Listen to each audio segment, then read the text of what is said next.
Hey, Ty, what's the FunFactor elevator pitch? Well, we review reviews from old gaming mags, right? Yeah, you got it. But what if instead of reviewing magazines made by other people, we reviewed podcast episodes made by us? Oh, easy. Just give every single episode 5 stars on Apple Podcasts, Spotify, and like on YouTube. We could call it FunFactor Power? FunFactor Power.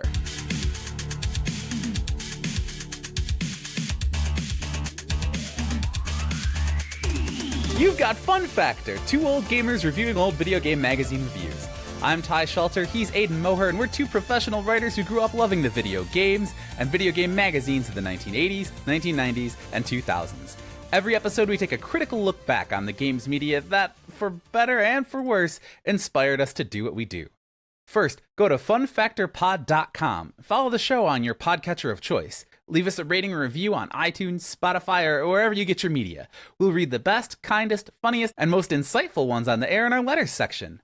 Please consider becoming a member of FunFactor Ultra, our premium tiers that unlock ad-free episodes, bonus episodes, and the members-only channels of our Discord. Just go to funfactorpod.com, and I promise you, you cannot miss it. Then, help us spread the word. Shout us out on Blue Sky at funfactorpod.com and basically everywhere else at FunFactorPod. So, Ty, way back on our very first episode, which was like a million years ago, we talked about a million years ago, not 3 months, million years. Correct. We talked about PSM, which billed itself as the quote-unquote 100% independent PlayStation magazine. On that episode, we mused at great length about how nice it was to have a media landscape that not only supported single console magazines, but actually had space for like multiple single console magazines.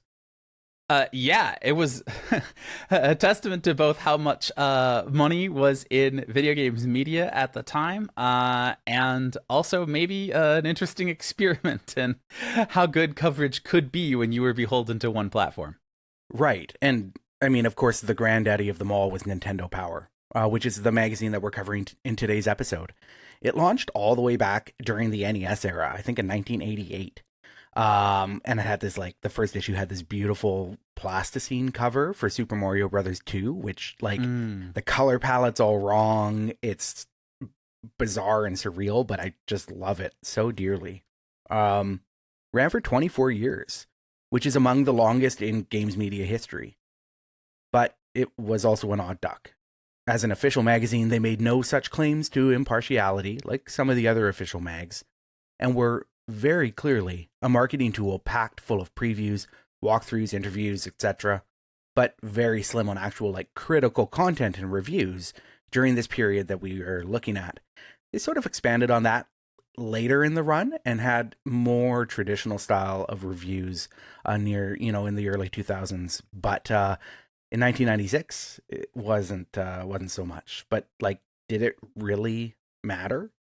The content in the magazine was of such high quality, and I was such a Nintendo sicko at the time that I was happy to immerse myself in the beautiful layouts, deep dive looks at games, and kind of the general overall peppiness and enthusiasm about Nintendo. They were sort of at the heights of their power at the time. I couldn't get enough of it, and I really, in hindsight, recognize how it skipped out on a lot of the juvenile humor that was running rampant in so many of its contemporaries that we've obviously talked about at length on other episodes of the show. What was your experience like with Nintendo Power? Yeah, I definitely read it, had a few issues, especially when there was a game I was particularly interested in. I think I mostly read it at the grocery store, as we talked about our quasi-universal experiences, reading game magazines at newsstands while our moms shop. And so there was something about it. And again, as I said on earlier shows, I subscribed to Game Players very, very early. Towards the end of third grade, I think, was when I started subscribing to Game Player's Guide to Nintendo Games. So I was very much into magazines and had opinions about them. Nintendo Power, obviously that first party access, a lot of times the previews, the screenshots were so much better than other magazines, right?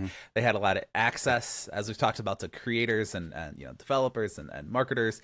Having, actually, behind me, Game Master Classified, Howard Phillips and Matthew Toronto, kickstarted project with kind of the inside scoop where you had the one of the top execs at Nintendo of America being like a presence within the magazine and humanizing it. Yeah. And especially at an era when Japanese game companies and Japanese made games were this othered thing, in positive and negative ways, and they came over and you know, the marketing was who knows what, you know, it was a grab bag or whatever. Here you got a guy in a bow tie who's like, hi, I'm the guy from Nintendo, look at the Nintendo games, you know. So like that was very cool to me. But as we talked about on the Fun and Games podcast, when we joined those folks a couple months ago, I still could perceive a sort of corporateness. I could perceive a sort of like, you know, it's not just like a lack of juvenile humor, but more, I guess, PR speak. I wouldn't have had the language for that at the time, obviously. But my mom did work in advertising my whole life. And so I did have kind of a tuned ear towards like, this is still a little bit advertising. And, you know, they would rate games, they would call good games good, and bad games, they would point out things that were lacking. You know, you could kind of learn to read between the lines a little bit. But I considered their opinions, and I liked the access, but I also knew that I was never really going to get the straight story from them. Right. I mean, even on the cover of this issue, they bill themselves as, quote unquote, the only inside source for all Nintendo games. So they're not even really trying to put themselves up against the enthusiast press or present themselves as an equivalent to EGM or Game Players. They're saying, hey, you want the stuff that nobody else has access to? This is where you're going to get it. And I think they delivered on that. And we'll touch on that through the flip through, because there's some pretty cool stuff in this issue that like nobody else would have access to. And I think that was what really sold me on Nintendo Power, was it felt like something that had a special element to it that wasn't just defined by, you know, the personalities of its writers. Did you trust them? Like, did we need to? I think that's the big question when it comes to something like an official magazine like Nintendo Power. Because they, in my opinion, because they didn't position themselves as like, you know, a critical source. They never really tried to be anything or pretend to be anything that they weren't. I think that was fine. It was what it was, right? And magazines were so ubiquitous at the time that it was okay to me to have one that was just like, you know, pure enthusiasm, even if it didn't have sort of the critical element that I was starting to appreciate around this time. Yeah, that's interesting, because I think I did view it as a direct competitor to the third-party magazines. And, you know, it's on the same shelf, kind of in the same section. Like, this is another one of those. And even though you knew it was Nintendo self-published, it was still kind of like, okay, well, like, what I like is the analysis and the information, and how does this stack up? And there certainly was, you know, and I'm sure we'll get to this as we flip through. I think the art you're talking about, you know, like the art, the commissioned art, the covers have been a subject of a lot of fascination.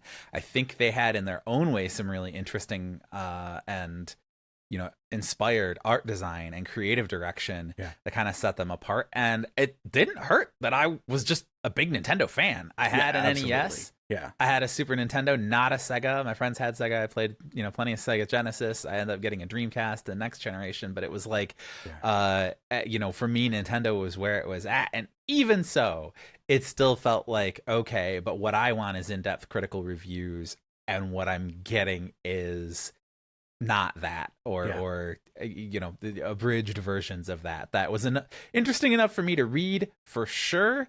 Not enough for me to convince my mom to spend her hard-earned money on, and certainly not supplanting Game Players at the time. Yeah, I mean, if I look through my collection of magazines that I have, like Nintendo Power, I have a lot of issues from like the Nintendo DS, GameCube era, but I don't have a lot from this sort of like 1996 Super Nintendo, Nintendo 64 era. The thing that, like, looking back on this issue that really stood out to me, though, was I think Nintendo Power was almost always supposed to, like, connect with new players. You know, the fact that it didn't really have that teenagey humor, it was a little more, you know, accessible in that way. Like, it almost feels to me like instead of trying to appeal to 12 to 16-year-olds, it was like 8 to 12-year-olds, you know, like, who don't really care. They don't want somebody to tell them if a game is good or not. They just want to know about that game. And I think that that's kind of really appealing. It's almost like a gateway into Nintendo stuff. But I'm sure we'll... Yeah, and I think some of the strategy stuff, you know, they have kind of like easy, you know, strategy, quote unquote, tips and tricks. Yeah. Like the Howard and Nestor comic often had like extremely basic gameplay info in those comics presented as tips and tricks, and I needed it. Like I do have a pretty distinct memory of reading a feature on Metroid for NES. 100%. And I'd rented Metroid, I'd played it at friends' houses, and I've been like, what the hell is going on?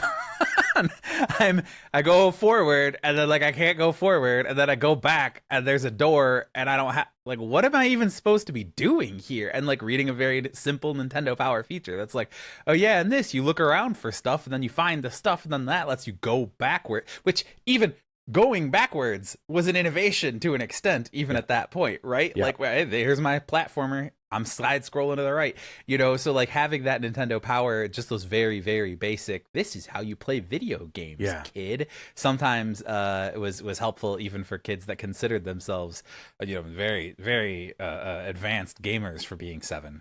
Sure. And Nintendo was really leaning into a lot of innovation in the gaming space. And so a lot of players, especially younger ones, wouldn't necessarily have the, language to understand the new games like Metroid, because it doesn't play like Mario. And so I think that they recognize that having that sort of again, it's access. It's oh, this is new and cool. Me and my friends can't figure out how to get past the morph ball room. But I just got this issue of Nintendo Power, and now I can bring that to school. I can show everybody, what we need to do next is really compelling. Video game rentals were a huge thing at this time as well. I'll talk about it a little bit later, but I bought Super Mario 64, a cart, before I had a Nintendo 64, and I would just rent a console, right? All of my NES experience was renting an NES from the video game, or the video rental store. Right. And so those often didn't come with manuals. Those often didn't come with, any sort of instructions. Yeah. And so if you had sort of access to that, that was really compelling for kids who were trying to explore this new space. Do you ever have a third party instruction manual? I didn't know. I had some strategy guides, but never a third-party instruction manual. Yeah, those. My mom went to the hipster indie video store in East Lansing. Rip Video to Go, incredible store. Yeah. Big anime selection in 1987 when such things did not exist. Again, relatively big. They had 32 videos, which was still a thing. But yeah, they had a big video game rental, and kids would lose the instruction booklets. And somewhere along the line, they got a contract with some company that made third-party instruction manuals that they could just print off as many copies as they wanted. And obviously it didn't have a lot of the original art or anything like that. Obviously it was a lot of abridged, but hey, this is jump, this is run, this is shoot. Oh, okay, it got you what you needed to get to the game. They were probably getting so many phone calls from kids and stuff.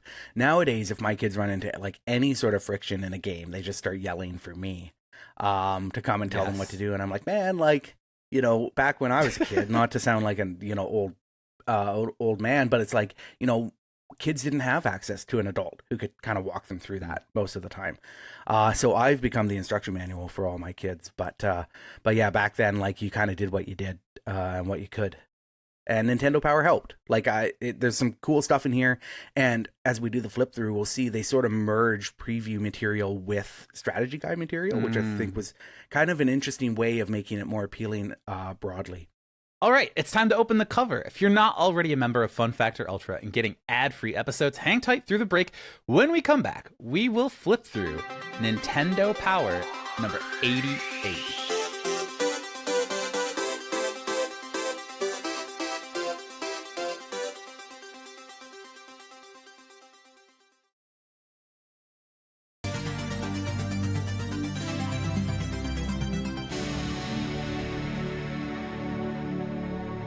Welcome back to Fun Factor, Two Old Gamers Review Old Video Game Magazine Reviews. Of course, we want you to review us.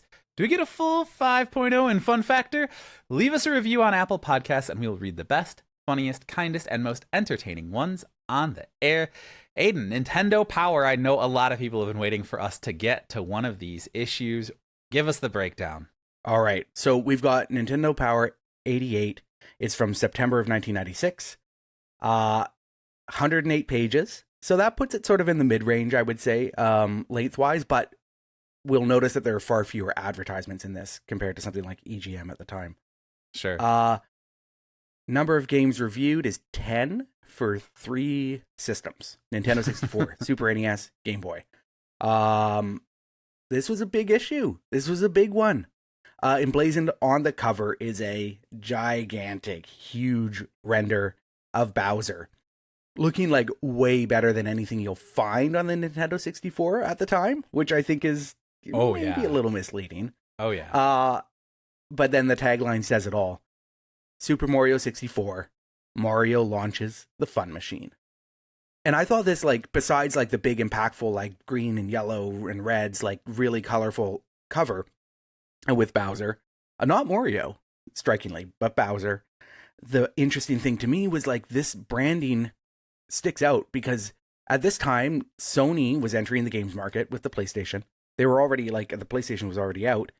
They were going deep into portraying their console as, like, a more mature gaming option. Yeah. For, kids who played NES, now you're a teenager and you want something that's for grown-ups.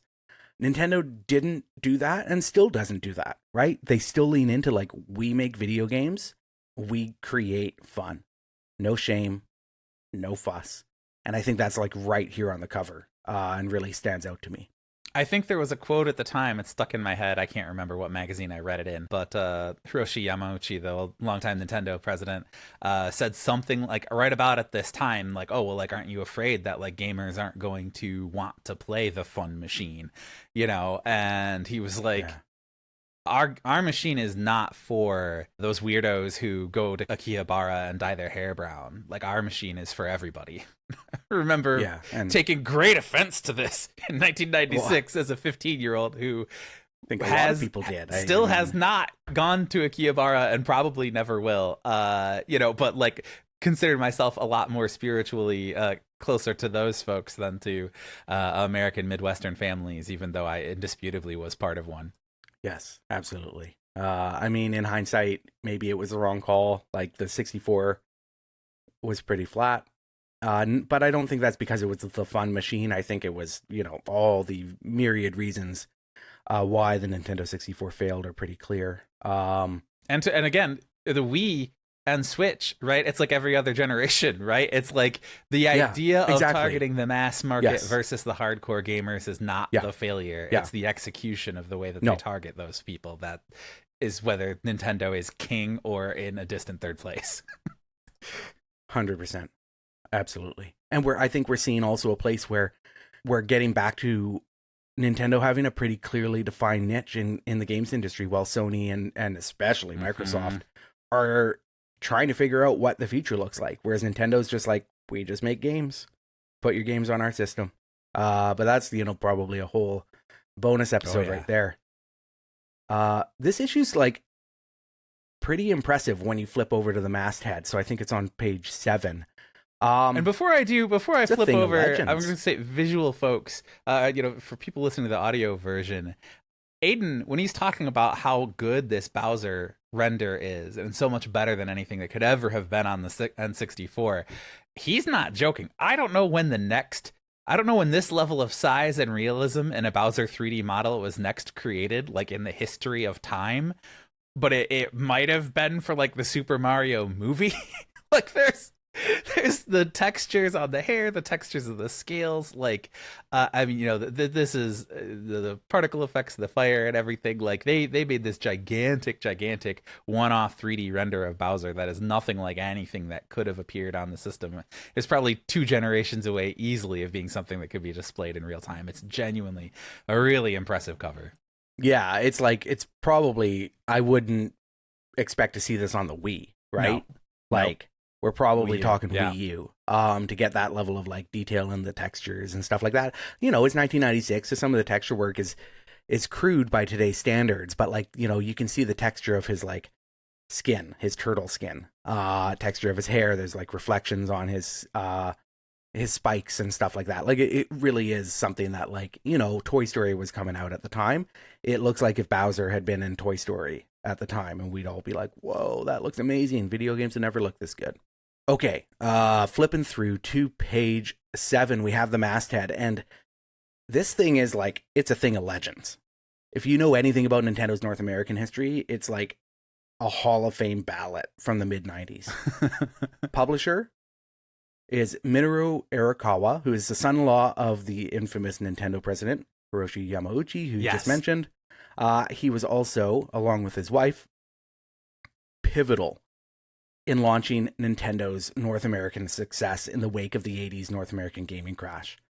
He basically got sent over by Yamauchi along with his wife and was told to start up Nintendo in America. He was sent to Vancouver, BC, so right close to where I live, and eventually made his way down into Seattle and New York City, where Donkey Kong. He kind of helped launch Donkey Kong into arcades and pubs and all over the place. And so he was heavily involved, in Nintendo Power as the publisher, even several years, a decade and a half later, which is interesting. Editor-in-chief is the legendary Gail Tilden, who I would desperately love to book for a bonus episode. Would be one of my top tier guests, sure, if we could ever get her. So if you're listening, Gail, have your people call my people. My people are Ty. I was just about to say, it's me. I'm That's people. It's Ty. At senior editor, we have Leslie Swan, who in various capacities, including as localization manager at Nintendo Treehouse, worked on games like A Link to the Past, Metroid Prime, Animal Crossing, Hotel Dusk. Dang. Pretty much every one of your favorite Nintendo games, Leslie Swan worked on. She was everywhere and touched everything. She was even the voice of Princess Peach in Super Mario 64. Incredible stuff. The range of work that she did at Nintendo, wild. And then, we have a bunch of staff writers as well. And then right in the editorial consultant list, we've got your buddy Howard Lincoln, who you're just talking about. So these are, when I think of Nintendo of America in the 90s, these are the people I'm thinking of. And they were directly involved in the magazine, which I think is impressive. Yeah, absolutely. I mean, we had talked about, at this same time, PlayStation had worked with Ziff Davis when PlayStation wanted their official US PlayStation magazine. They just had Ziff Davis buy a completely independent third-party magazine and go, hey, guess what? Let's have double the budget. You guys hired double the writers, and you're the official PlayStation magazine now. Go do it. Yeah. Go PlayStation. And here we got Nintendo executives, Nintendo creative staffers working right on hand in glove as the editorial staffers and with the editorial staffers of this magazine. It's really something. Yeah, really impressive stuff. Okay, we've talked about the cover. We've talked about the masthead. Let's get to the editorial content. It is time for the flip through.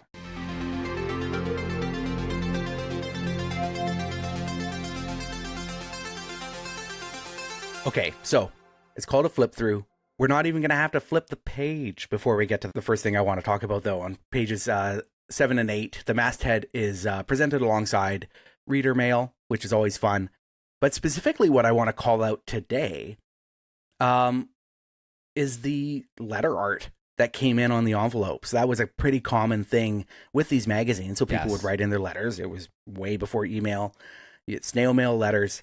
And they'd illustrate the art, the envelopes. And I don't know, this is some pretty impressive stuff.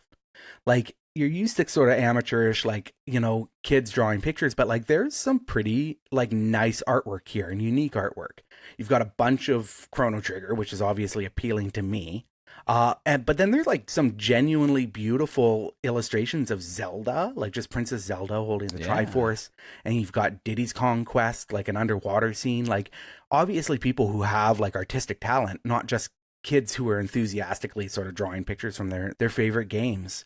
The real winner, though, at the bottom of page 8, there's a horizontal envelope, and it's this crazy post-apocalyptic mashup, including Earthworm Jim, Samus, Yoshi, Link, Frog from Chrono Trigger, and even Killer Instinct's Spinal, a badass pirate skeleton, all sort of arrayed in a heroic, line of heroes. And in the background, it's hard to tell on the screen, but it looks like a kind of green, eerie, toxic, post-apocalyptic background. It's the most bizarre and awesome thing I've ever seen. So somewhere out there, Brian Hess of Walnut Creek, California, was living his best life. Outstanding work. Truly remarkable. I wish I had that sort of talent. Yeah, the vision here is so strong. It's is that a dinosaur from Turok? Is that what that is in the middle? Very I think that's well could be coming out from between Chrono and Frog. I think it's just a yeah, that no, you know who that is? who? It's from Primal Rage. It's the Raptor. I can't remember their name off the top of my head, but it's the Raptor from Primal Rage. Okay. Yeah. Whew. So like, you know, like a huge spread of games. Like you could tell that Brian was like hitting up the video rental store, playing all the big hits and just like loving it. So I like it. It's cool to see like original art, you know, mixed in with people who are obviously like, you know, aping off some of the official art in a fun way too. There's a pretty impressive like pencil crayon-y rendition of Mario RPG's 3D art of Mallow and Gino and Mario that is pretty cool because like you're used to seeing that picture in rendered 3D, and this is something that feels a little more you know, natural, a little more warm than that. Flipping forward just a couple of pages, this is the big Nintendo 64 launch issue for Nintendo Power. And so we're greeted with a big, you know, like huge multi-page feature about the system itself, which is fun. Goes into like tech specs and, you know, just the things you would expect Nintendo Power to say about this, the Nintendo 64. They have a funny little like cutout, box out sidebar that specifically talks about like all the games coming to Nintendo 64, as though there was like, you know, an avalanche of content coming, which obviously ended up being one of the challenges for the system. But they were selling it hard. They were going hard there. Yeah, I was about to say all the 7. I actually just counted. I count 11 just in this little sidebar, which of course not all of these were available at launch. So it's like, here we go. Like soon there will be up to 11 games for you to play. There is. We've talked earlier about, you know, Nintendo Power's access to like exclusive materials. There's a really cool like schematic of the bottom of the Nintendo 64 included in this preview. It's like blue, looks like a blueprint with a lot of like red lines, architecture lines. Yeah, that's cool. I don't know anything about that, but it looks cool to me, and that's something you'd never see elsewhere. And then there's just funny stuff, you know, like the fun machine, and they say, you know, what it's called. So it's a table trying to like kind of make the features of the Nintendo 64 a little more palatable for people. So in one column it says, what's it called? Anti-aliasing. What does it do? Smooths out jagged edges. What is a reality co-processor? It's the heart and soul of the Nintendo 64, a 64-bit custom chip from Silicon Graphics that performs all graphics and audio processing. So, you know, it's definitely trying to appeal to people who aren't necessarily like deep into game console architecture, which was probably most people at the time. And I think it does a pretty good job of that. One note I wanted to say in that table, interesting, unified memory architecture. The N64 has lots of fast memory. You'll be able to add to it too. Well, like, yeah, that's the RAM pack. You know, I know what it's referring to. I think that's interesting that they're selling me on. Yeah, it's the unified memory architecture. We put a whole bunch of fast memory in one spot and unified it. Also, it might not quite be enough. We've made concrete plans for adding more that you'll chunk on in an expansion pack. That is also somehow part of the unified memory architecture. And like, you know what is funny is this is a selling point for the console. It was. And it makes me think about like nowadays there's a lot of chatter about like places like Digital Foundry doing tech analysis and should we care about frame rates and game resolution and all that kind of stuff. And it's like, it's always been here. Yes. You know, like getting the RAM cart and playing something like the Star Wars Pod Racer game. And like you enable the features from the RAM cart and it looks so much better and it plays so much better. There's even a performance and quality mode in a Nintendo 64 game. Yeah. And so like, you know, those aspects have always been around. And it's interesting, like you say, to see how they're sort of selling it here as like, yeah, this system's really great. It's really powerful, but it might be more powerful in the future. Yeah. And it is, you know, people invest and they want to future-proof that investment, right? You know, we've been talking a lot about console launches and prices and, you know, properly scaling. Is it really that expensive right now, the $450 Switch compared to what this cost when it came out? You know, how different are console launches really? And, we're still saying, hey, yeah, the PlayStation is just basically given up on future proofing, and it's going, all right, cool. We're just going to have an in between console every generation now. There's PS4, PS4 Pro, PS5, PS5 Pro, PS6. It's going to be PS6 Pro, and just know that like that's going to be constantly happening to keep people on something close to the latest generation of hardware. So, as much as we might, rag on this a little bit, they were clearly, walking that tightrope between performance and release date and availability. And the fact that it is a little bit future proofed in that way is a selling point, but it's also just funny to be given this sales speech of it's this unified memory architecture, and there's an expansion port. You're gonna have to add to it later, and it'll cost money. It's like there's a lot of criticism of the Nintendo Switch 2 LCD screen right now. Its response time and all that kind of stuff.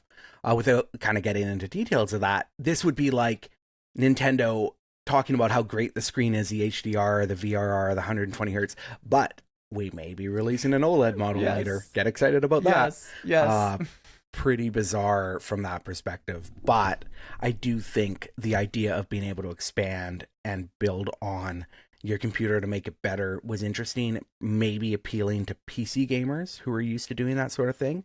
We're 1996, so like Doom is huge, Quake is around this time, Baldur's Gate, Diablo, Warcraft. Like I was playing a lot of computer games, and getting an upgrade to my computer, like another RAM, like 4 megs of RAM to pop into my computer, was like legitimately a game changer. And so this is the sort of thing that would appeal to me. It's like, oh, you mean in a year I can save up and make my games feel and look better? Like, I'm in. This is great. I also, one last thing on this, because we do got to keep moving, but in this table, great contrast with third-party stuff, right? Remember when we did the next generation coverage of this, some of these features like load management and MIP mapping and anti-aliasing were described but not described correctly, because whoever was transcribing the interview did it wrong.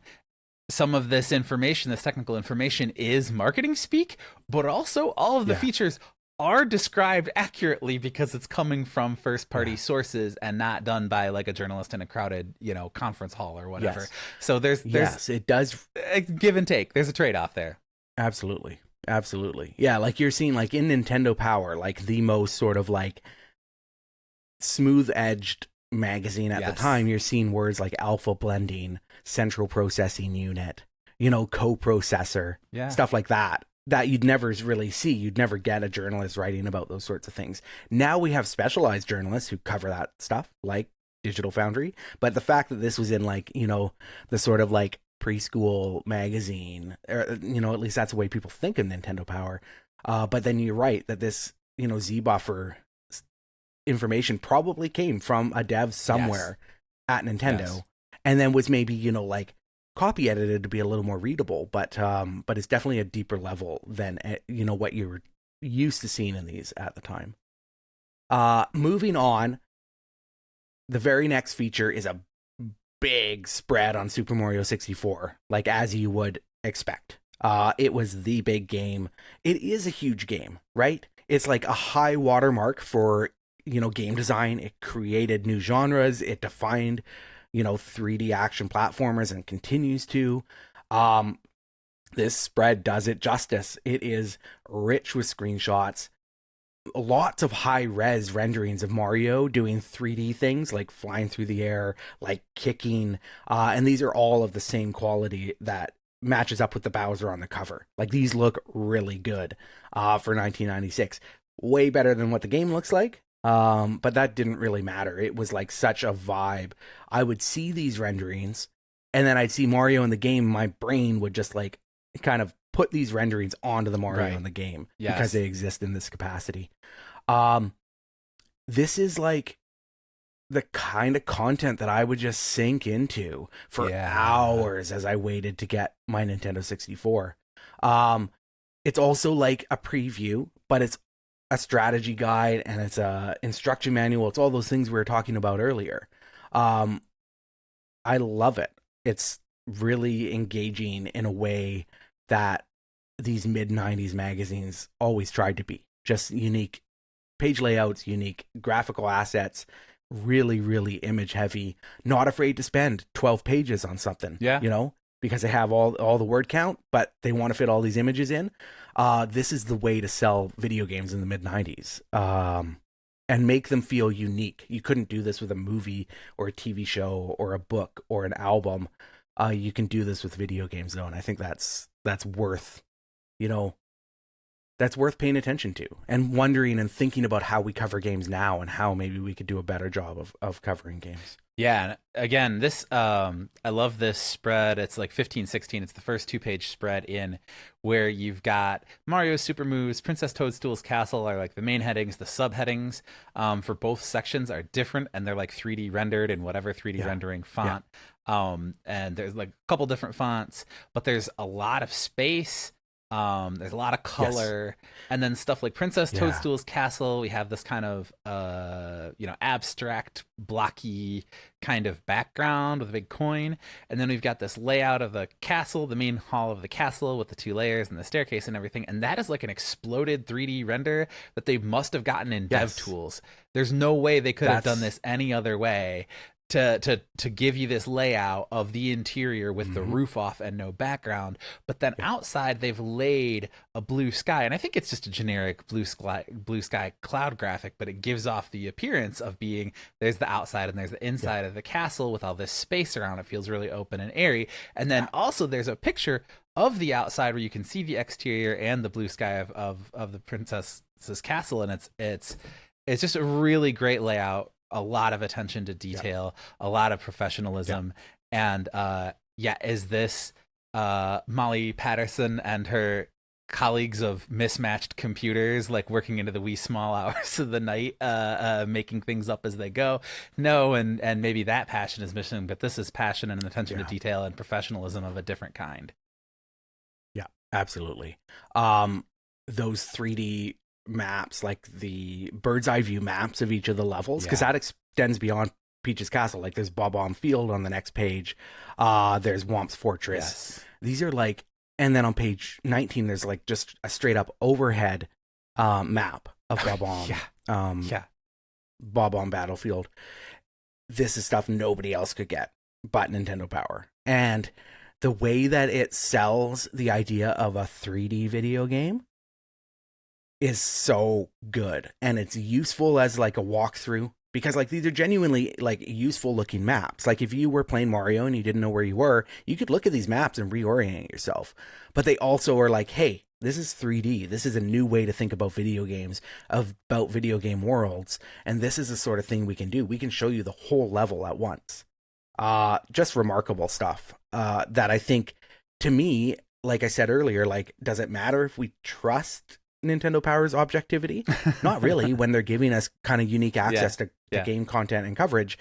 I'm not looking, if I know I'm not looking for critical feedback about games, this stuff is invaluable. It's so good, and I'd love to find out, like, I don't know, where do these assets still exist? Like who pulled these out? What are the stories behind this? Because this is something that you need that direct like connection to the developers to get. Really cool. And then, so the Mario one is like, it's several pages. It's quite long. It goes through the first like 3 levels of the game, which is pretty impressive. Basically the whole first world, and teaches you how to play the game, and even shows you like little secrets that you might not find otherwise. Like there's a warp zone pull out and stuff like that. Just fun. It's something that'll get you excited about the game, and that continues on as you go deeper into the magazine. They do something similar with Pilot Wing 64. They do something similar with Cruising USA, which is like an underrated gem that I played a lot of on the Nintendo 64 with my brother.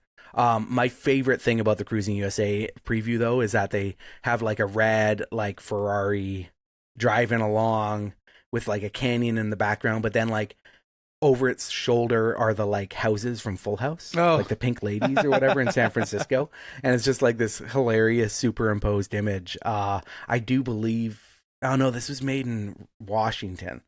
So they would have just found some funny stock imagery of what at the time Yeah. in the mid '90s, like these were the Full House houses, right? Yes. Yes. And the implication that the Tanners lived in one of these incredible, beautiful row houses was funny. So I do like thinking about the fact that there's this Ferrari sort of driving through a canyon, but also past the Pink Ladies. Yes. Is that what they're called? The Pink Ladies? The Painted Ladies?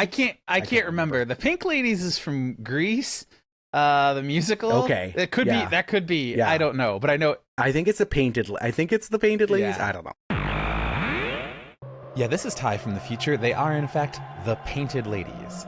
The Pink Ladies are the girl gang from Grease, the musical. Shubop, Shawadawada, things of that nature. I had lunch across from them once. It's a very nice park. After Cruising USA, we have a Turok feature. So it's called Rocking with Turok. Oh, yeah. Notably, it's spelled Turok. Okay, in the title for the section, and this is more of like it's a preview, but it's also like a deeper, more of a. I think they must have interviewed the dev team at Iguana for this. Okay. Oh yeah. There's a picture of the Iguana team. It's called the caption is the Turok team at Iguana Entertainment, but they spell it Turock. They spelled the name of the game wrong, right there, where it's spelled correctly everywhere else. So even Nintendo Power had those little copy edit mistakes here and there. The standout for me, so there's like lots of images, screenshots, of course. It's Turok, so all of the screenshots are a big enemy, a flat like textured ground, and then a gray wall of mist, right? Because that was Turok. Every single screenshot included here. Same thing. Big enemy, gun, big wall of mist. There's a whole like section of this interview about the mists and them trying to like sell it as like an environmental like aesthetic feature, and not like we can't render anything past like 6 feet beyond what the player can see. So we're just gonna hide it all in fog. Which I think is really funny and shows like in hindsight Turok hasn't aged very well because of that mist. Right. But at the time when 3D console games were new, it was seen as like a clever way to push the hardware a bit. And I think it did. I think the game was good enough and people liked it enough. It did give you an suspense in that it's tough to see the enemies coming. It does look more jungly, that kind of thing. Any kind of environmental effects were new, but no, it was also definitely pretty clearly to hide the flaws of the system in terms of what they could put on screen at once. And you weren't seeing a lot of that. You weren't seeing Mist in Super Mario 64 or Pilot Wings or Cruisin' USA. And so you didn't really recognize that it was a technical thing, not like a vibes thing.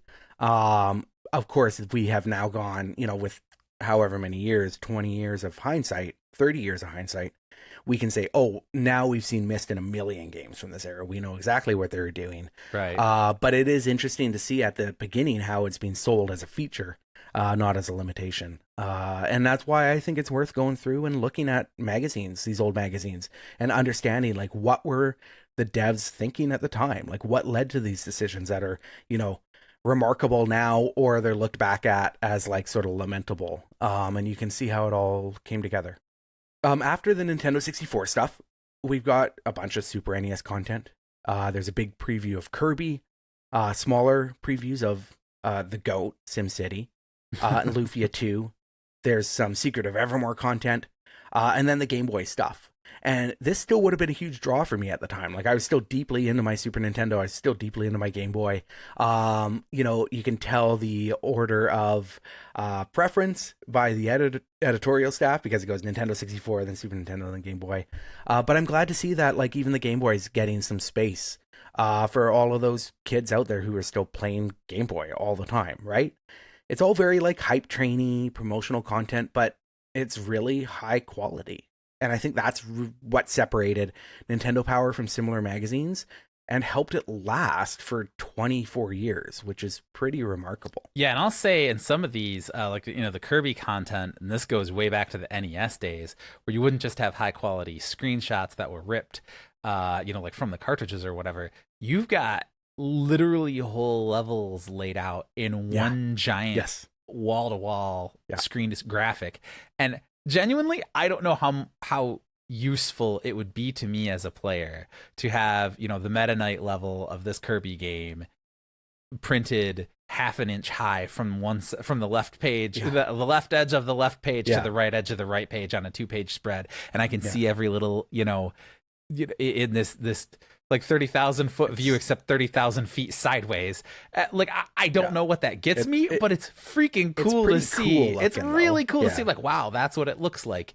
You know, like if you actually looked at what the Tecmo Super Bowl football field would look like, and you go, wait a minute, the scale of this thing is way off.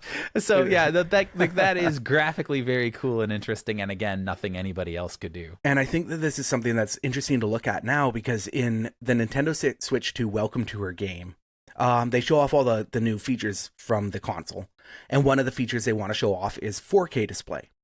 And so they have a mini game where you play the first level of Super Mario Brothers that we've all played a million times before. But instead of like just smooth scrolling through the level starts on the left side of your TV, and it just expands all the way to the right edge of your TV. So you see the whole level displayed as you play through, but you're like tiny on screen. So it would be like exactly what we're seeing here at the bottom of this page. Like this is a level that spreads across 3 pages in the magazine. Like it looks like a border along the bottom of the magazine. It's about an inch tall, maybe. And playing that level in Welcome Tour reminds me of this, and I think that Nintendo, with this kind of wealth of knowledge and experience in their back catalog, because they made an in-house magazine, they can look back and say, hey, how can we think about the way we portray video games or help people experience video games in different ways that can be informational and fun and interesting? And like, I wonder if there's that connection there where somebody remembered these like long, tiny little levels displayed all at once, and if that somehow led, you know, to the way that they treated Mario and Welcome Tour. Probably not, but it's fun to think about and kind of see that train of progression. Okay, well, no matter how great the content in these magazines are, our favorite content to read is the writing in your letters, your reviews. When we come back from this ad break, we read your reviews of our reviews of classic video game magazine reviews right here on FunFactor.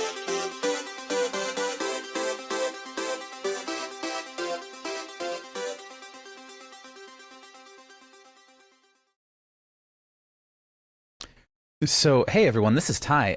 Just wanted to let you know, sorry about the letters section this week. Aiden and I just had our schedule mismatched. We were going to do an extra recording session where we got this week's letters in, but we just didn't get that together before I had to put this up. So, but we need more. We need more reviews and letters to talk about. Go ahead and send us a message on Discord. Send us an email if you don't want to put your stuff up there for the whole world to see on the reviews. But we will read those on air as well. Just note that if you send us nice letters, we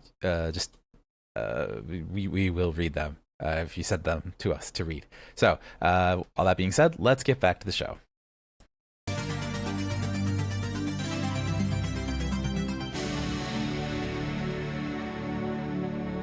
Well, we, as always, are having 5 stars out of 5 worth of fun today.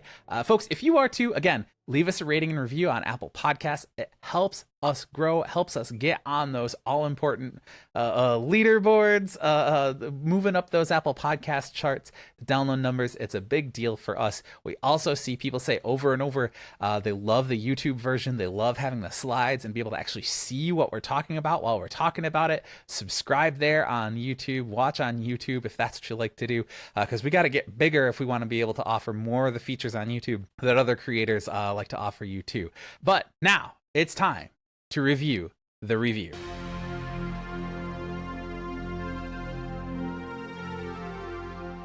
So, as mentioned off the top, critical review content in Nintendo Power is pretty slim. There's technically a review section at the back, but it's called Now Playing, and it eschews like any type of rating system in the capsule reviews themselves. There's a single like plus and minus bullet point for each game, but they don't have any scores, no numerical scores, no indication of like editor's choice. That comes later. I'm not a big fan of numerical rating systems, But doing it this way, where it's like every game has a plus and a minus, gets a screenshot and a write-up, sort of like flattens the structure where every game is equal. Every game is good, and it has a pro and it has a con, and that's it. And I think that was sort of a way for Nintendo Power to approach and sell every game equally without showing sort of like a bias or favoritism.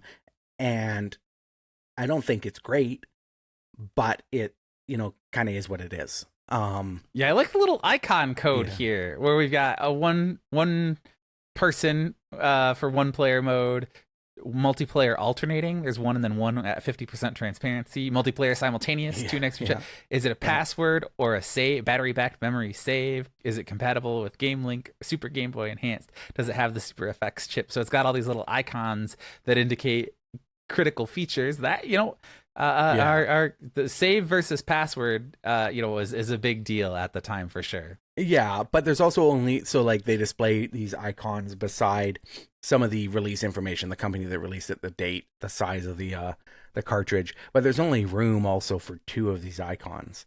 So every game has 2 icons. Not every game actually, some of them have 1. But it doesn't also let you kind of get granular with all the features that they have. But it is, kind of a selling point. And as we look through some of these reviews, some of them, here we have Mega Man on the Game Boy, and like the plus is excellent play control and graphics, challenging. The minus is awkward diagram passwords. For Pilot Wing 64, which was a big launch title, the plus was an amazing flight experience, great graphics and play control. You don't even have to achieve a goal to have fun in this game. Minus, missiles don't leave any permanent damage. So, I think that honestly, this is where you get a little bit more of the actual criticism. SimCity, which is one of the best Super Nintendo games of all time. You've got the positive is one of the most involving and creative Super NES titles. Excellent interface, unbeatable price at an MSRP of $34.95. The minus is unstructured play may leave some people confused or bored. And so we'll get to Super Mario 64, but even the criticisms are sort of this can be kind of hard to do, or this is kind of awkward or whatever. It's not really they're still sort of dulled a little bit, I would say. Yeah, and it's really interesting, some of the theoretical the critique when you go through it. Awkward diagram passwords, very simple gameplay, like Disney's Pinocchio, very simple gameplay. It's very simple gameplay, it's a Game Boy. It's a Game Boy licensed side scroller. It's probably terrible. It's not very simple gameplay. It's probably garbage. None of the negatives will stop somebody from buying the game. Right. And then also, it's this false balance. Aiden, this is the original both sides, because we're sitting here going, one of the most involving and creative Super NES titles, over the unbeatable, incredible price, all as one positive, but then negative. Yeah. Unstructured play may leave some people confused or bored. Yeah. Okay, SimCity, if all you want is shooters, you are not going to love SimCity. Yes. This is a false balance. These two things are not equivalent. That's the thing. Exactly. And the fact that every game has to have a positive and a negative lends to the idea that it's just this even playing field, right? It just homogenizes everything into one sort of valuation, which I just think was obviously intentional, but also, not very helpful. Let's get into the Super Mario 64 review. It's not the first review, so they do these alphabetically. So Super Mario 64 is actually kind of buried about 2/3 of the way through the review section. It starts halfway down the page. It's a 2-column page. So halfway down the page, there's a bunch of text. At the top of the column on the right-hand side, you get 2 screenshots from fairly early in the game, and then you get the plus and the minus. The features touted in Super Mario 64 are one-player mode, designated by a guy wearing a backwards cap or sideways forwards cap, ball cap, and a save feature. the reviews in this magazine are broken into two pieces. The main one are these capsule reviews. Then if you switch to the end of the now playing section, so that's on page 97, there's a table here. It doesn't really stand out. It is color coded, which is handy, but it's obviously buried, right? Yes. Each game here, so it covers every game in the same games that were covered by capsule reviews.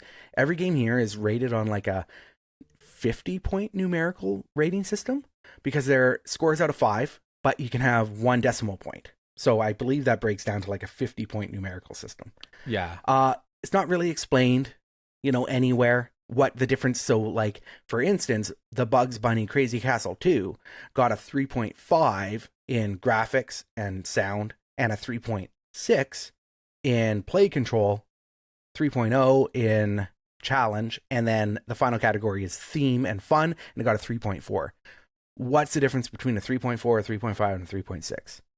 There's like, that's so granular, and there's no explanation, which is just hard to take too seriously.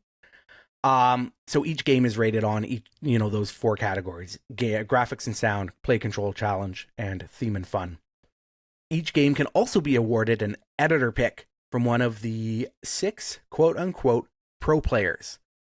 This seems to be made up from magazine staff, though like no last names are given, and the explanation text just calls them pro players. There's a Leslie. Hard to believe that's, yeah. As presumably Leslie Swan, right? But the fact that they call them pro players, they don't call them reviewers. The reviews, like everything else in the magazine, does not have a byline, so it's impossible to say who reviewed it, whether it was one of these pro players or whether it was somebody else. We don't know. Each of the pro players can give an editor pick star to any of the games. The stars are represented by your favorite wingdings, of course, which were all the rage in 1996. Which was great. And each pro player, who is designated by a different wingding star, also beside their name or underneath their name, it lists their preferred genres. So Leslie's were RPGs, puzzles, and adventure. Henry liked fighting, action, and sports. So the idea was, if a pro player liked games that you liked and they gave an editor's pick, then you were probably gonna, like it as well. But again, really soft, really like dull the edges of like, hey, just because it doesn't get an editor's pick or just because your favorite editor didn't pick it doesn't mean it's not good. Right. And it's giving you technically the same information as Game Fan, where we talked about where all these editors have, they all review the games. You have 4 different scores. You have this, it's like a panel review type situation. But the scores are divorced from the copy of the game. Yes. You have to go looking for the scores. And then you have to go match the scores and the editor's picks via graphical icon. Yes. Instead of their iconic, chibi, quasi-anime, gonzo, edgy drawing caricature, it's just, okay, so the white star inside the black circle is Scott. Scott likes sports, simulation, and adventures equally, and no other genres. And so I know I'm looking at these, okay, there's the star with no circle. Okay, that's the black star with the white circle inside, no circle. Then there's the snowflake, and you're trying to like line this up. So it's like, it's so hard to actually get to what are these people's opinions. And there's like technically it's all there, but it's clearly obfuscated to divorce it from the actual reviews that people are. And there's no like consistency to the order of the stars also. So like for the Pinocchio game, it got 2 stars, and it looks like Paul's star is first and Scott's is second. But then if you go down to SimCity, which got 4 stars, Scott's is first, then Paul's comes second. And so like, and that's not alphabetical. Because Dan's is in there and it comes later in the SimCity review. So like you said, very clearly obfuscated to, prevent people from really looking to this as like an identifiable way to, understand rating reviews. It's about as reductive a review system as you can get before they just become previews, I think. This is like the barest minimum of what you could call a review. It's got a very unclear rating scale system numerically. It's got these editor picks that it doesn't really tell you how that's determined. It's just, yeah, it's not very useful, and it wasn't intending to be useful, I think, is the most important thing. But now let's dig deep, because we're gonna get into the review of Super Mario 64, which is like genuinely like game-changing game. It changed the industry. Yes. Let's see what Nintendo Power had to say about it. Mario comes to life in the premier title for the new Nintendo 64, which will be released at the end of September in North America. Super Mario 64 pulls players into a true 3D world where they have virtually no limits to their movement. Mario's mission is to save Princess Toadstool from a prison in a painting. Once again, Bowser is behind the shenanigans. The magic of Shigeru Miyamoto's game design can be felt everywhere, from the stunning graphics to the variety of worlds and events. Players may find fewer enemies to stomp and more mazes and puzzles to solve than in previous Mario games, but the action is just as demanding as ever. Mario leaps, climbs, swims, flips, does handstands, and glides with one of 3 special caps. It's pure magic. Nintendo Power goes in-depth into Super Mario 64 this month. Positive is a new standard for action games, incredible graphics, sound, and variety of play. The negative is shifting camera angles take some getting used to. Pretty good summation of what Super Mario 64 is, I think. At the end, so if we flip forward to that table, Nintendo Power awarded Super Mario 64 with a 4.5 in graphics and sound, which like is bananas because that game was transformational. And still looks good. 3.8 in play control, which is interesting because I think that Super Mario 64 remains one of the best controlling 3D platformers, period. It just still feels like a delight to play, but the camera in the original is a pain. It is a pain. It got a perfect 5.0 in challenge, whatever that means. Does that mean it's really hard or really easy? I don't know. Got a 4.5 in theme and fun, which again, I just like at the time contextually seems crazy to me not to give it a perfect score in theme and fun. SimCity really clips it. To me, SimCity is 4.6, 1/10 of a point more thematic and fun than Super Mario 64. I'll be honest, I would probably do that. I love SimCity on the Super Nintendo, but this is kind of more critical in terms of review scores than most magazine reviews at the time. Like Mario 64 was racking up perfect scores. Yes. And so like I was surprised by these numbers in Nintendo Power. Yeah. What did you think? What do you think? What's your take on this? This is Yeah, no, and I mean they're clearly standouts, but like, you know, still a 3.8 for play control. It's like SimCity gets a 3.6. Like it's stunning to think what that would even mean.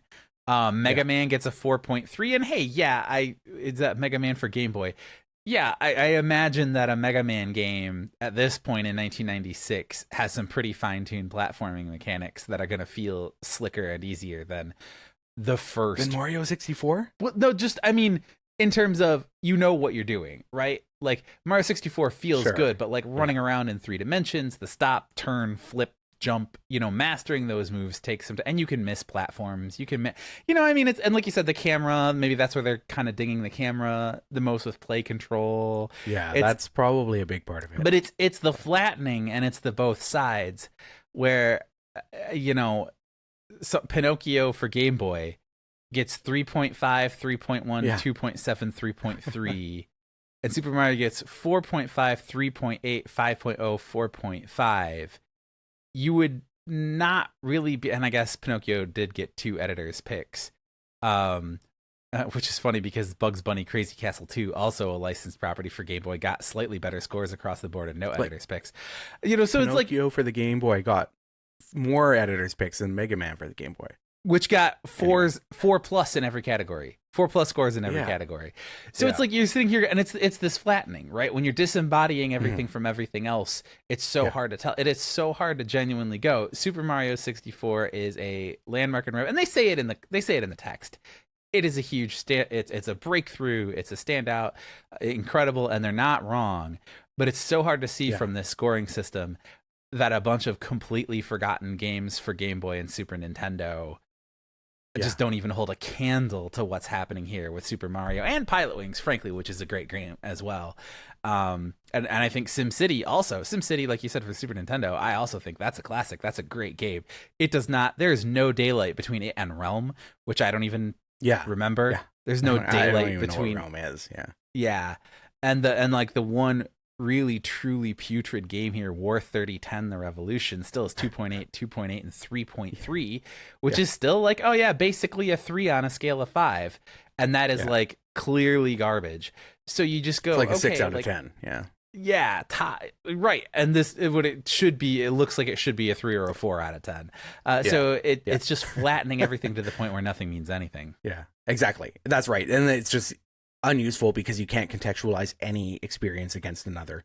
War 3010, The Revolution, like, you know, sometimes you can see a game and you just know it's going to suck based on the name. Oh, yeah. I feel like that game just like never was ever going to, you know, have a chance. But I do want to touch on some of these positives and negatives because I've been going through again and reading them. And like in relation to the looking at the scores, the editor picks, Donkey Kong Land 2 on the Game Boy is a pretty good Game Boy platformer. It gets a plus of excellent action, play control, and graphics. The minus is stages are basically the same as those in Donkey Kong Country 2 for the Super NES. The fact that like that is listed as a negative for that game when it got 5 editors picks. I'm not even going to try to figure out who didn't give it an editor's pick. But like replicating Super NES gameplay and level design on the Game Boy is a remarkable achievement.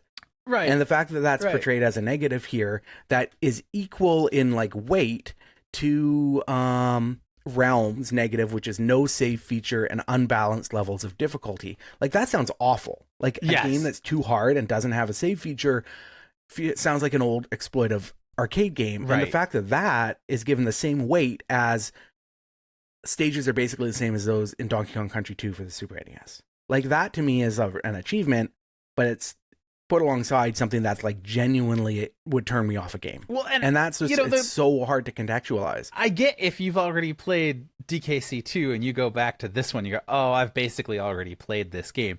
Why are you buying this game? Why are you buying what's essentially the Game Boy port of a Super Nintendo you already gave? But like all I wanted was to play console games on the go too, right? Like I ate up the Game Boy Advance versions of Final Fantasy because I was like, holy shit, I can play Final Fantasy 6 on a Game Boy, right, on the ferry in my car. Like, you know, like, like I was happy to keep experiencing games. I think like as adults, we're kind of like overrun by a glut of options, right? But as a kid, I was okay replaying games. I only had access to so many games, but reviews also allowed me to understand, like, where should I put my money? Yes. Where should I take, you know, like if I can get one game every 6 months, or I've saved up my allowance and I can buy a game, like what should I buy? From this list of games in, you know, Nintendo Power, like you should buy Super Mario 64. Like that's the game you should buy. That game is by far the best game here, but it's not presented in that way at all. SimCity is a fantastic pickup. And if you have $34.95 and you can buy a Game Boy version of Donkey Kong or Pinocchio or SimCity, like you should buy SimCity because it's so good. Those games are such a step up above everything else that they should in some way stand out, but they just don't. It's just this like flat, even homogenized playing field because of this review system. Right. But it's not the dog wagging the tail, it's the tail wagging the dog, because it's not, this review system flattens all the scores so you can't tell what's good and what's bad. It's, we need to make sure that you can't tell what's good and what's bad. So what review system are we going to come up with? Because we don't want we don't want to give Super Mario 5s across the board because people will accuse us of bias. And at the same time, we don't want to embarrass our third-party publishers who are publishing I mean, obviously, also they're publishing great games, but they're publishing crap, and then we have to put it next to our great games, and we can't say our great games are better than theirs, and we also can't say our crap is better than their great game, you know. So we just have to kind of all wash it and give this appearance of objectivity, and it's literally, Aiden, it's literally Elon Musk says, however critics contend. Like, it's literally, on the positive side, Super Mario 64 is an all-time classic right out the gate. and a definitional reason just to buy Super Mario. On the downside, the camera controls are a little wonky, and that's not false, but they are stretching for negatives and stretching for positives all across this, and it's palpable to me. And like, I don't even care that they're nice to the bad games, right? Right. That does a disservice to players, but okay, I get it from a marketing perspective. But what it really does a disservice to is Super Mario 64 and SimCity and Tetris Attack and Pilot Wing 64, like the genuinely good games that should be recognized as such, that should have, you know, a place of elevated position because they are so good. And separating that is important. And, you know, I've worked for 2 decades as a critic, and understanding why things are successful and why there is a spectrum of quality and how games can achieve that is an important part of, you know, criticism and games media and culture writing. And that's just obviously, and for reasons everybody understands, this falls apart as any sort of like usable criticism, because of the flattening between Realm and Super Mario 64. Absolutely. So Aiden, I gotta know, what's your score? Oh man, I'm gonna give this, I can't go easy on this. No. This is gonna get a 2.2 out of 5. 2.2 out of 5. 2.2 out of 5. Because I do think 2.2 out of 5 said, what? It does 2.5 wingding stars. There you go. 2.2 out of 5 wingding stars. I will give it credit because I think it does accurately identify what's good and what is, you know, a flaw in Super Mario 64. Like objectively, it's fine. But just the whole thing here is just a bit of a mess. Yeah, I'm gonna go even harsher. I think I could have given it 2.2 out of 10. So let me go. Going 1.1 out of 5? I think I'll give it a 1.4. How about that? We'll use the granularity of the system they've provided us. 1.4 out of 5 wingding stars. Because, like you said, most of the little text there is mostly "You're Super Mario, you save the princess." As you expect, he runs and jumps and stuff. Again, they do manage to communicate. It's great. But the false positivity and negativity, the burying of the scores, the burying of the editor's picks, the illegibility of the whole thing just sets my teeth on edge. And it's why by the time this magazine had been published, I'd long since stopped reading Nintendo Power. Yeah. You've convinced me. I overshot. I'm going to lower my score. I'm going to go from a 2.2 to a 2.1. Okay. Fine grades of scale. All right, everyone, what do you think? That is our review of Nintendo Power's review of Super Mario 64. If we get it right, did we get it wrong? Leave our review or review at Apple Podcasts. Post it as a comment on YouTube. We'll read the best ones on air. And hey, go ahead and pass this show around to all your friends like it's 3rd grade and we're on the playground. Shout us out on Blue Sky, X, YouTube, and TikTok at FunFactor Pod. Special thanks to Millennium Falck for all our amazing original music. Check out his work and his incredible Windows 95 style website at millenniumfalck.com. Unlike all these old magazines, you won't have to wait a whole month for your next installment. We're dropping new episodes every 2 weeks. So go to funfactorpod.com to follow our show on your podcatcher of choice. And please consider becoming a member of FunFactor Ultra, the premium tiers that unlock ad-free episodes, bonus episodes, and the members-only channels of our Discord. Just go to funfactorpod.com, and I promise you will not miss the sign-up widget on our homepage. If you do, you and we will have a maximum score in Fun Factor.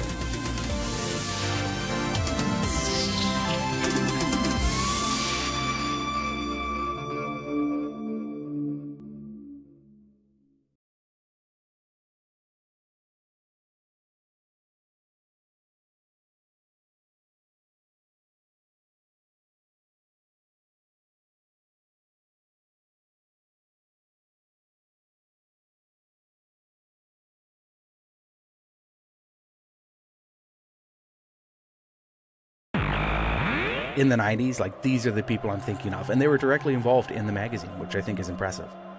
Sorry, say that again. I got a DM from someone who's like, segue. oh, geez, what? Say that again. Yeah. Oh, okay. Yeah. Oh, I just said, so, like, you know, when I think of Nintendo in the 90s, this is the group of people I think of. And the fact that they were like directly involved in Nintendo Power is impressive. As the editorial staffers and with the editorial staffers of this magazine. It's really something. Yeah, really impressive stuff. Now it's a segue, if you want. Fiddlesticks. Fiddlesticks. Okay, here we go. Okay, we've talked about the cover. We've talked about the masthead. It is a huge game, right? Sorry, lost my train of thought again. Okay. Yeah, it's like the big game. It remains a huge game. It's a watermark. Watermark? Is that a word? High watermark. The high watermark? Yeah. It's like a high watermark. This is a good time to just respond and then throw. Sure. Yeah. Sorry, I skipped ahead and then I got myself lost. No worries. So yeah. So do you want me respond and then throw? Yeah. Yeah. Yeah, just respond and then throw, or just throw if Yeah. you don't have anything Yeah. to say. Whatever works. Okay, well, no matter how. Ty, the review's not very long. Will you give it a read for me? Yeah, sure. We can get this one all in one go, I think. Mario comes to life. You know what? Hold up. There's a whole section that I forgot to talk about. Sure. Let's see what Nintendo Power had to say to it. Mario comes to life. What? Oh, sorry. I already said that part, so go for it. Yeah. Mario comes to life in the premier title for the new Mario leaps, climbs, swims, flips, does handstands, and